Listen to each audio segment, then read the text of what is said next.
बिस्मिल्लाहिर्रहमानिर्रहीम। अस्सलाम वालेकुम। आज 23 जुलाई है और दिन हफ्ते का हुकूमत का पहला एलानिया सरेंडर सामने आ गया है और ये बात बड़ी वाज़ेह है कि कैदी नंबर 8 से 4 ने इमरान खान ने अडयाला जेल में बैठकर इस हुकूमत को लिटा दिया है। कांपें टांग गई हैं और वो है ना कि इब्तिदाई इश्क है, रोता है क्या, आगे आगे देखिए होता है क्या, तो बड़ा मज़ा आने वाला है। अभी आप सुनेंगे, अभी इनके जो हामी एंकर्स हैं उन्होंने भी एक नया नैरेटिव मार्केट में फेंका है और वो नया नैरेटिव ये है कि जनाब इमरान खान जो है वो डील कर रहा है, इमरान खान की डील हो रही है।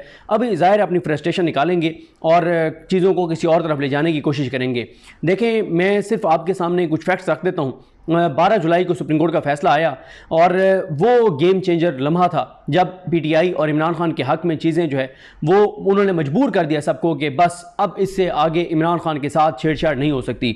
इससे पहले बहुत सारी चीज़ें हो रही थी, इंटरनेशनली भी हो रही थी, इंटरनल हो रही थी, इकॉनमी चल नहीं रही थी, सब कुछ था। लेकिन वो जो लम्हा था, क्योंकि इस निज़ाम के गारंटर कोई एक शख्स था तो उसका नाम था जस्टिस काजी फाइज ईसा।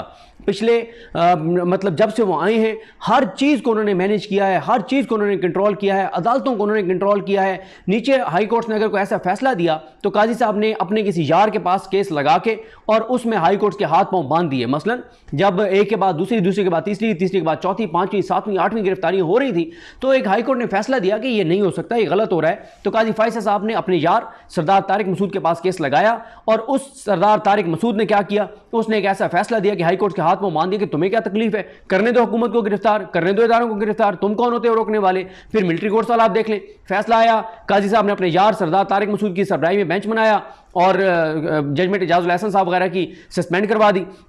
फिर उसके बाद आप देख लें 8 फरवरी की तारीख काजी साहब ने दी, बल्ले के निशान काजी साहब ने छीना, लेवल प्लेइंग फील्ड काजी साहब ने नहीं दी। जब आरओज को सस्पेंड किया लाहौर कोर्ट ने, उनको बहाल काजी साहब ने किया। पीटीआई ने जबरी गुमशुदगियों के ऊपर आई, वो काजी साहब ने नहीं सुना। काजी साहब ने हर चीज़ को मैनेज किया। फिर रिकाउंट वाला मामला हो, ट्रिब्यूनल्स वाला मामला हो, हर चीज़ में काजी साहब ने 8 फरवरी के मामला को, फिर जो एक ब्रिगेडियर साहब आए थे, रिटायर्ड ब्रिगेडियर साहब आए थे पिटीशन लेकर, ये जो चट्टा साहब हैं कमिश्नर रावलपिंडी, उनके मामले पर वो काजी साहब ने सुना। हर चीज, यानी फिर नवाज शरीफ को की तायत नायली खत्म करनी हो, जहांगीर तरीन साहब की तायत नायली खत्म करनी हो, इमरान खान के केसेस ना लगाना हो, पीटीआई के केसेस ना लगाना हो। फिर 8 फरवरी से पहले सलमान अकरम राजा साहब जो पिटीशन लेकर आए थे कि हम जो है हमसे बल्ला छीन लिया गया है लेकिन हम पीटीआई के उम्मीदवार हैं, वो केस ना लगाना हो। हर चीज 8 फरवरी से रिलेटेड उसको कंट्रोल और मैनेज किया हुआ था काजी फाइज ईसा साहब ने। जिस लम्हे काजी फाइज ईसा साहब को शिकस्त हुई, और शिकस्त भी ऐसी बदतरीन कि जो इरिपेरेबल है, यानी उसको आप खत्म कर सकते, उसको आप वापस नहीं ला सकते। 8 जजेस, 8, 9, 11 जजेस का फैसला काजी साहब के मौकफ के खिलाफ है। यानी वो 2 तो खैर काजी साहब से आगे निकल गए, लेकिन बहरहाल वो काजी साहब के मौकफ पे नहीं आए। काजी साहब ने इत्तफाक किया सिर्फ जमाल खान मुंदोखेल साहब से। 13 में से 2 वोट काजी साहब के थे, 11 दूसरी साइड पे चले गए, जिनमें से 8 अक्सरियती और एक याहिया अफरीदी साहब, वो तो मतलब बड़ा जबरदस्त उनका फैसला था। बाकी 2 जो है वो काजी साहब से भी 2 कदम आगे निकल गए नून लीग की हमायत में। लेकिन असल बात यह है कि काजी साहब ओपन कोर्ट में अक्सरियत खो बैठे। फिर दूसरा धचका लगा जब काजी साहब ट्रिब्यूनल इडहाक जजेस वाले मामले में जो है वो अक्सरियत एक तरह से वो खो तो नहीं बैठे थे, लेकिन उसमें यह हुआ था इडहाक वाले में कि 2 इडहाक जज ही भाग गए। अभी भी देखना है, सरदार तारिक मसूद साहब तो आएंगे, हर सूरत में आएंगे, और मजहर अली खिल साहब के बारे में भी यही सोशल मीडिया पे बातें चल रही है कि मियां नवाज शरीफ ने इनडायरेक्टली उनको कोई पैगाम भेजा है या मरीम नवाज साहब ने भेजा है कि नहीं आप लाजमी आए, और आ रहे हैं मजहर अली खिल साहब। लेकिन मैं देखना होगा कैसे वो आके बैठते हैं। लोगों का बिल्कुल एतमाद नहीं है इनके ऊपर, सरदार तारिक मसूद के ऊपर, मजहर अली खिल साहब के ऊपर। पता है कि शरीफ खानदान अपनी जाती उसके लिए इनको बुलाइज कर रहा है कि इनको अवाम के टैक्स के पैसों से भारी मराद दी जाएंगी, तो ये क्या करेंगे, कैसे करेंगे, कौन से कैसे सुनेंगे, ये देखना है। फिर काजी साहब कमेटी में भी शिकस्त खा गए। 2-1 से कमेटी में 2 जजेस मंसूर शाह साहब और मुनीब अख्तर साहब जो हैं उन्होंने कहा, मुस्तरद कर दी काजी साहब की वो राय कि नून लीग की जो रिव्यू एप्लीकेशन है वो लगाई जाए। तो ये वो लम्हा था जब फैसला हो गया कि बात खत्म हो गई है। फिर इंटरनेशनली जो कुछ हुआ, जो अमेरिका से पैगाम आ रहे हैं, फिर वो उधर से जो बाइडन का आउट हो जाना और एक माहौल बन जाना कि ट्रंप आ सकता है, फिर जो वहां पे कांग्रेस की करारदाद हो, वहां कमेटीज में बातचीत हो, यूके पार्लियामेंटेरियंस का मामला हो, फिच की रिपोर्ट हो, वर्ल्ड बैंक की रिपोर्ट हो, मूडीज की रिपोर्ट हो,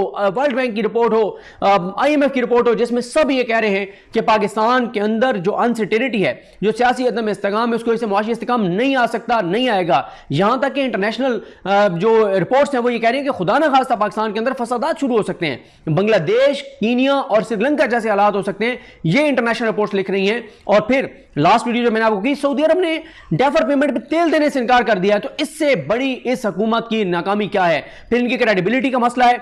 मैंने आपके सामने 50 से ज्यादा चीजें रखी थी जो इस वक्त इस्टेब्लिशमेंट के लिए चैलेंज था। वो इंटरनेशनल है, इकोनॉमी है, दहशतगर्दी है, अनसर्टेनिटी है, बन्नू वाकया, केपीके के हालात, बलोचिस्तान के हालात, जीबी के मामला, एजेके के मामला, फिर ताजर निकलना शुरू हो गए हैं, ताजर अब एक्टिव हो गए हैं, बिजली के बिलों ने लोगों की कमर तोड़ दिया है, आईपीपीएस के खिलाफ माहौल बन गया है, हर जगह पे अनसर्टेनिटी है, हर जगह पे स्पेस खत्म हो गई है और खास तौर पे अदालतों ने लिटा दिया इस हुकूमत को, इनके हाथ पांव कानून के रस्से से बांध दिए हैं।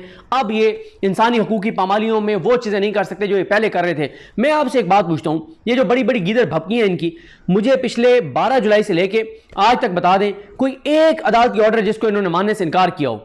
अभी मखसूस नशिस्तों वाला भी इन्होंने इनकार नहीं किया, वो इलेक्शन कमीशन ने एक वारदात डाली, उस पर नेक्स्ट वीडियो करूंगा आपको, बड़ी इंटरेस्टिंग उसमें इंफॉर्मेशन है। लेकिन अब आते हैं उस चीज के ऊपर कि 12 जुलाई को सुप्रीम कोर्ट फैसला देती है, 13 को इद्दत वाला फैसला आ जाता है, 14 को वो सनम जावेद वाला फैसला आ जाता है, 15 को सनम जावेद के एक और मामला इस्लामाबाद कोर्ट से हो जाता है। फिर ये सारी चीजें चली, रोज एक फैसला तहरीक इंसाफ के हक में बड़ा आ रहा है अदालतों से। अब आ जाए इस बात पर, और फिर थक गए इदारे।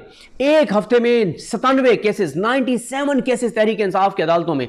कितनी अदालतों को मैनेज करें, कितने जजेस को मैनेज करें? आगे आलिया नीलम साहबा ने वही जजेस दे दिए हैं, आजाद जजेस जो अपने हलफ से वफा करने वाले हैं ट्रिब्यूनल के तौर पे, तो वो भी एक बड़ा मसला। लिहाजा 12 को फैसला आया, 15 को अदालत साहब चाबी वाले खिलौने साहब आए, चाबी उनको दी हुई थी। चाबी वाला खिलौना जब चाबी के ऊपर नाचने आया था तो जाहिर है फिर टीवी चांस को भी कहा गया कि चाबी वाला खिलौना जब कमरे में दाखिल हो प्रेस कॉन्फ्रेंस वाली, वहां से उसको दिखाना शुरू करना है, उसकी ज़ियारत ताकि लोग करें और कमरे से निकलने तक उसको दिखाना है, एक एक सेकंड दिखाना है। चैनलों ने दिखाया, बड़ी गिदड़ भपकियां, पीटीआई पे पाबंदी लगाने जा रहे हैं, आर्टिकल 6 इमरान खान पे लगाने जा रहे हैं। कहां है भाई वो फैसला? एक दहशतगर्द जमात आपने कहा पीटीआई को, कहां है वो दहशतगर्द जमात के ऊपर पाबंदी? सबसे पहले दहशतगर्द जमात के ऊपर पाबंदी लगाएं। इससे बड़ा मामला क्या हो सकता है? आज अब एलानिया सरेंडर कर दिया इन्होंने, जब मुसद्दिक मलिक साहब ने आकर कह दिया है कि पीटीआई मुज़ाकरात करे, और उसके बाद फिर बैरिस्टर अकील मलिक साहब का भी ट्वीट आ गया है। बैरिस्टर अकील क्या कहते हैं वो भी मैं आपको बताता हूं, ये इनका एलानिया सरेंडर है और मैं आपको बताता हूं कि कहां पे इनकी क्यों टांग रही हैं। जो अकील मलिक साहब हैं, बैरिस्टर अकील मलिक, वो कहते हैं कि इंतशारी सियासत फैलाने से बेहतर है कि मुज़ाकरात की तरफ आएँ और मुल्क की भलाई का सोचें, अवाम को मुश्किलात से निकालने के लिए सियासी मसलतों को तर्क कर दें और कौमी मफादात के लिए आगे बढ़ें ताकि पाकिस्तान की बका के लिए मिलकर तरक्की का सफ़र जारी रख सकें। ये आप देख लें। अब मुसद्दिक मलिक साहब देख लें, वो उन्होंने भी कहा है कि आए बात करें, मुज़ाकरात करें, लेकिन बैरिस्टर गौहर साहब ने यकसर मुस्तरद कर दिए इस ऑफर को। जो चेयरमैन हैं पीटीआई के, उन्होंने कहा है बैरिस्टर गौहर साहब ने कि इनका अंदाज़े गुफ्तगू देख लें, वो कह रहे हैं इनका अमल देख लें। एक तरफ ये गिरफ्तारियाँ करते हैं, एक तरफ ये धमकियां देते हैं, एक तरफ पाबंदी की बातें करते हैं और दूसरी तरफ कहते हैं कि जो है वो बात करें, और वो कहते हैं इस तरह से नहीं हो सकता। उन्होंने ये ऑफर इनकी जो है वो मुस्तरद कर दिया है। देखें चीज़ें इनके आउट ऑफ कंट्रोल हो गई हैं। इनका जो सारे दावे थे वो झूठ साबित हुए।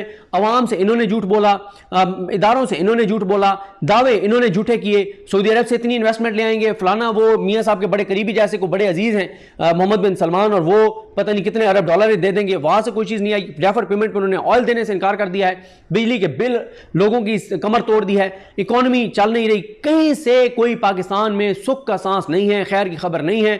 फॉरेन ऑफिस के बाहर लंबी लाइनें देखें, भेड़ बकरियों की तरह लोग जा रहे हैं, हर दूसरा पाकिस्तानी पाकिस्तान छोड़ के जाना चाहता है। मायूसी है, अंधेरा है, होप खत्म हो गई है। ये हालात इन्होंने मुल्क के कर दिए हैं। तो लिहाजा अब आते हैं इस बात के ऊपर कि इन्होंने जो इनके हामी एंकर्स हैं, साफ़ी हैं, यूट्यूबर्स हैं, उन्होंने एक नया काम, वो जी इमरान खान डील कर रहे हैं।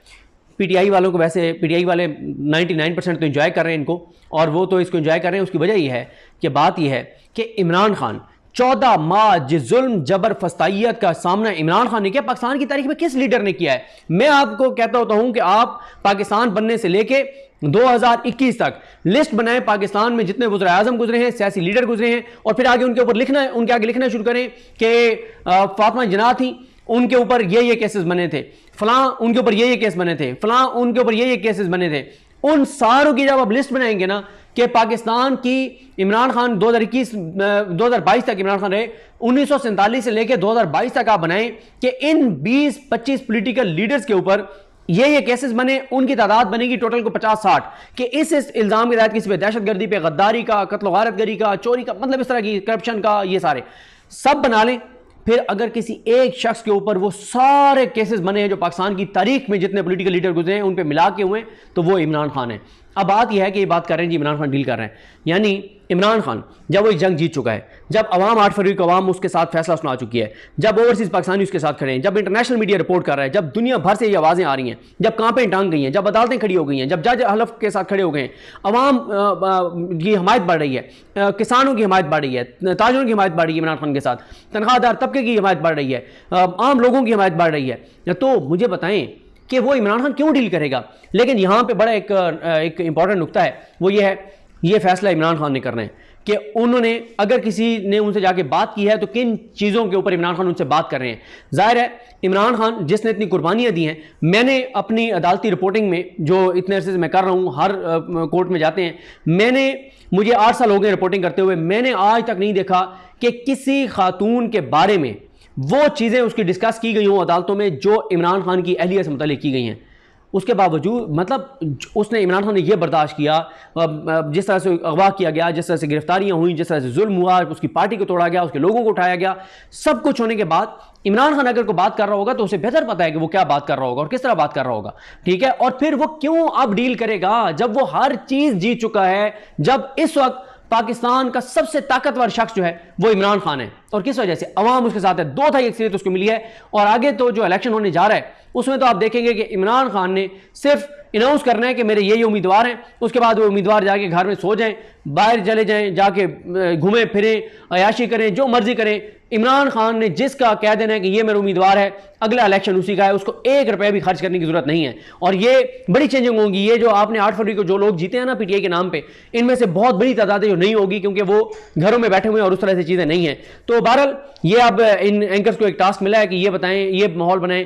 इससे कोई मायूसी नहीं हो रही पीटीआई में। पीटीआई वालों को पता है, उनका ईमान है इमरान खान पर, यकीन है इमरान खान पर कि इमरान खान डील और फिर करेगा क्यों, ये बात तो बताएं। कोई एक चीज़ बताएं जिसमें सुख का सांस हो इदारों के लिए और हुकूमत के लिए, और इमरान खान के लिए कोई परेशानी हो। उसके लिए कोई परेशानी नहीं है। लाहौर हाई कोर्ट का फैसला तारीखी फैसला आया है, इस्लामाबाद हाई कोर्ट से एक बड़ा फैसला उसके हक में आने जा रहा है। जो उसकी गिरफ्तारी है तोशाखाना में, वो गैर कानूनी है। पत्ते उसने ज़बरदस्त खेल दिए हैं, कार्ड उसने ज़बरदस्त खेल दिए हैं। इमरान खान, मैं अपनी बात पर कायम हूँ कि इमरान खान आ रहा है, चंद हफ्तों की बात है। इमरान खान को मजीद अब जेल में नहीं रखा जा सकता। किसी वक्त भी अदालतों से कोई बड़ी खबर आ जाएगी, और इस सारे के वजह काजी फाइज ईसा साहब की शिकस्त है, उनका कमज़ोर होने, और वो गारंटर थे इस्लाम के और इंटरनेशनली जो डेवलपमेंट्स हुई हैं। लिहाजा ये चीज़ें इस हुकूमत की काम पे नांग रही हैं, और चीज़ें जो है ये कन्फर्म है कि मामला जो है वो इलेक्शन की तरफ ही जाएंगे। इस पर अलग से बात करेंगे कि ये जो बातें हो रही हैं कि इन हाउस चेंज होगा, पीटीआई को सीटें वापस की जाएंगी, या फ्रेश इलेक्शन की तरफ जाएंगे मामलात, इस पे बात करेंगे। लेकिन इमरान खान ना डील कर रहा था, ना उसे डील करने की ज़रूरत है, ना वो डील करके आएगा। और अगर वो किसी चीज़ पे बात करके आएगा तो वो इमरान खान ही बाहर आके बता सकेगा कि क्या बात हुई और क्यों इमरान खान ने कौन सी बात मानी, कौन सी बात नहीं मानी। और ज़ाहिर है इमरान खान जो भी फैसला करेगा वो इस मुल्क के लिए करेगा, इस मुल्क के 25 करोड़ लोगों के लिए करेगा। क्योंकि मसला यहाँ पे इमरान खान की ज़ात का नहीं है, मसला 25 करोड़ आवाम का है, इस मुल्क का है। और हालात उस नहज पे पहुँच गए हैं कि इमरान खान ही वो शख्स है, वो लीडर है जिसको सेंसिबल फैसले करने हैं, जिसको होश से काम लेना है, जोश से काम नहीं लेना, जज्बात में नहीं। मुल्क को देखना है, 25 करोड़ लोगों को देखना है, और मजीद इस मुल्क को आग में नहीं झोंका जा सकता। पहली चीज़ें बहुत ज़्यादा ख़राब हो गई हैं। बहरहाल जी, आप इंजॉय करें। नून लीग जो अब सरेंडर कर रही है, जो उनकी कांपें टांग रही हैं, और उनके हामी एंकर्स जो माहौल बना रहे हैं, इन बेचारों को कुछ नहीं मिलना। और बड़ी ज़बरदस्त चीज़ें इंशाल्लाह पाकिस्तान आगे जाएगा और चीज़ें बेहतर होंगी। मुझे अपनी दुआ में याद रखें। अल्लाह करीम हम सबका हामी नासर। अल्लाह हाफ़िज़।